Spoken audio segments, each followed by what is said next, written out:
රූපවාහිනී වේදිකා නාට්‍ය රංගන ශිල්පීන් සමගින් මහමග YouTube නාලිකාව ඔස්සේ ඒක ආලෝක ටෙලි වෘත්තාන්තයයි මේ දිගහැරෙන්නේ. ඉදිරිපත් කිරීම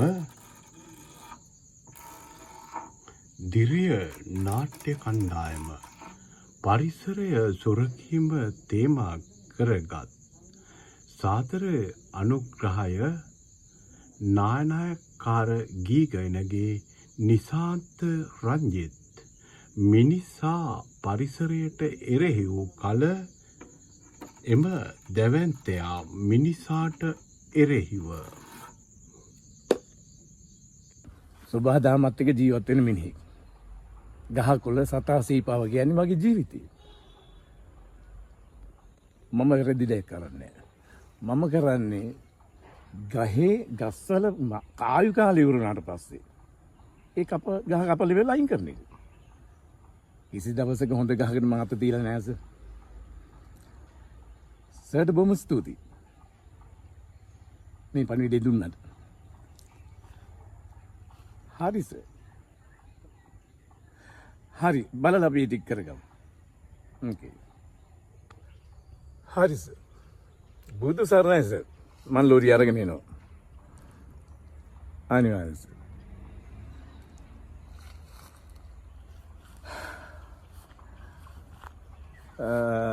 බලලි වෙලා කරගමු. සර්ගේ සපෝට් එක තියෙනවනේ. මට බය වෙන්න කාරණයක් නැහැ. කෙලිම ලොරිය අරගෙන මම ඇවිල්ලා වැඩේ. එයා තමයි. මං හිතන්නේ සුදර්ශනී මේ ගැන මොනවා හරි දන්නවා. ඔව් සමාලි. ඕවර මං ඔයාට කිව්වේ විශ්වගේ නැන්දගේ දුව.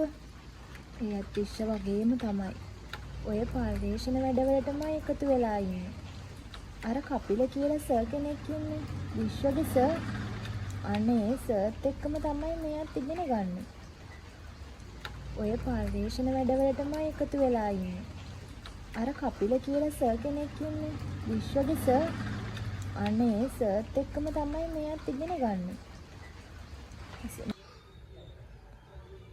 හාමුදුරු ගම්වටේ වඩිනවා. ග්‍රාමසේවකත් හොයන්නේ නැති දෙන්නේ. විද්‍යාත්මක ඔක්කොටම හපා. මේ ඔක්කොම එක්ක කැපෙන්න වෙලා තියෙන්නේ මටනේ. මොකක්ද මම මේකට කරන්නේ? මම මොනවා කරත් මේ මිනිස්සුන්ට වැරදි දිරඹෙන්නේ. හයිදීනේ. මේ මිනිස්සුන්ට මං කරන්නේ හොඳ දෙයක් කියලා ඉවරලා තේරුම් යන්නෙම නැත්තේ.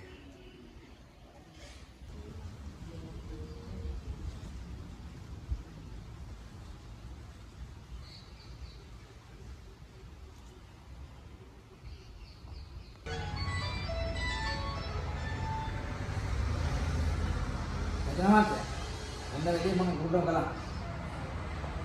Kamu udah punya kan? Pasti gitu kan?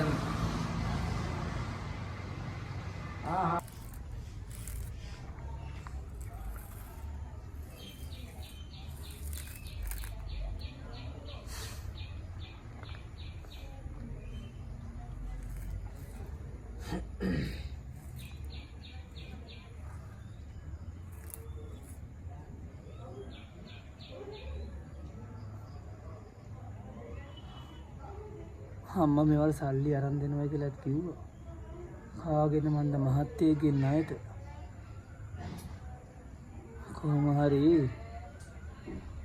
මේ දේවල් ටික කල් ඉවරයක් කරගන්න ඉපේ. අම්මා මට මොනවා හරි කළා ඒ දේ කළා දෙයි.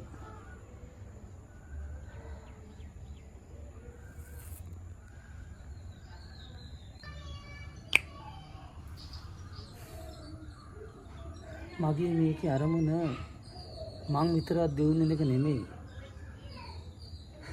මගේ මේ ව්‍යාපෘතියෙන් දෙරිදි පවුල් ලක්ෂ ගාන කොහොම හරි කළා හොඳ මාවතර ගන්න එක. ඒක තමයි මගේ අරමුණ.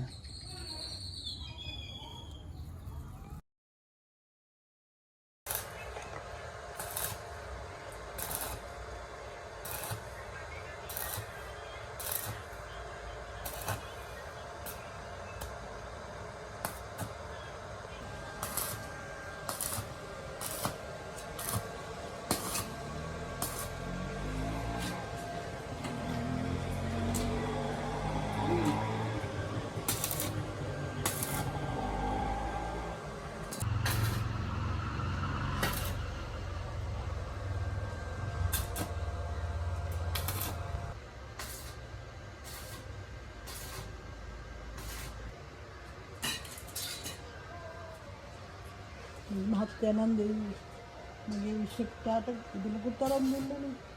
මහත්තයාට වැඩි හම්බ කරගන්න. ඔන්න මම ඉඩම නම් අරන් දුන්නා. පුතා දැන් වැඩ කටයුතු කරලා යනවා නේද? විශ්වවිද්‍යාලයෙන් මේවා දිනු කරගෙන තව අවටත් ඉඩම් ලබා දෙනවා. ඒගොල්ලන්ටත් වගා කරන විදිය ඉඩම් ලබා ගන්න විදිය අනව නිෂ්පාදනය කරන විදිය ඉතියා කියා දෙනවා. මම ආත්‍ය මේ වැඩකාරී වෙලා කතා කරාට බොහොම ස්තුතියි මහත්තයා. මම එහෙම යන්න. හරි බොහොම ස්තුතියි. හරි වැඩක් ආවොත් මම ඔයාලට අල්ලා දෙන්නම් පුතාට. මොකද මේ ඔය වගේ වැඩ කරනකොට තමයි කෙලෙකුනි සලකනවා කියන්නේ. මම ඒ ටික කරලා දෙන්නම් පුතාට. ඒ වගේම එයා අනිත් අයවත් උටත් මේ උදව් කරනවා. නව නිර්මාණ කරලා එයා දිනු වෙන්න බලන්නේ අනිත් අයවත් අරගෙන. ඔව් ඉතින් අනුන්ට පිළිහිට වීම තමයි ඉතුරු වෙන්නේ අපිට කවදා හරි.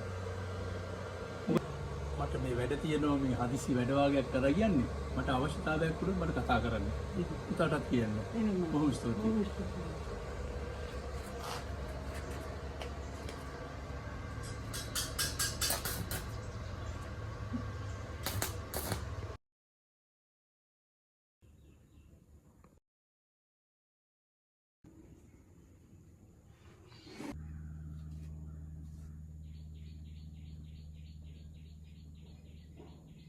හරිද? දුව අද නම් යන්න බැරි වුණා උදේට මේ මට නිින්ද ගියානේ දුව. මේවා කොහොමද දැන් දවල්ට කන්නේ? මං කෑම එකක් ගන්න සල්ලි දෙන්නද? අම්මේ මොනවා වුණත් කලමනාකරණයක් කියලා දෙයක් තියෙනවා. එක වෙලාවකට උයනවා, එක වෙලාවකට උයන්නේ. මම මේ ක්ලාස් යන්නනේ හදන්නේ. ඉක්මනට උයලා දෙන්නකෝ අම්මේ. මම දන්න කල්පනාකරණයක් නෑ දුව. මට ඉතින් නිින්ද ගියා. මේ මං හැමදාම ඉතින් ඔයාට උයලා දෙනවනේ. මේ අදට මොන හරි ෂේප් එකක් දාගන්න ඉතින්. අනේ මන් දන්නේ හැමදාම මේක නම් කරන්න බෑ අම්මේ. හෙටවත් උදේ නැගිටලා කෑම ටික හදලා දෙන්න. මට මොකද ක්ලාස් යන්න පරක්කු වෙනවනේ. කම්පියුටර් ඉගෙන ගන්න ගියාට කමක් නෑ. ඒ වුණාට දෙමාපියෝ ගැනත් මේ හිතන්න ඕනේ පොඩ්ඩක්. එහෙනම් අම්මේ මං ගිහිල්ලා එන්නම්. ආදුව මේක ගන්න.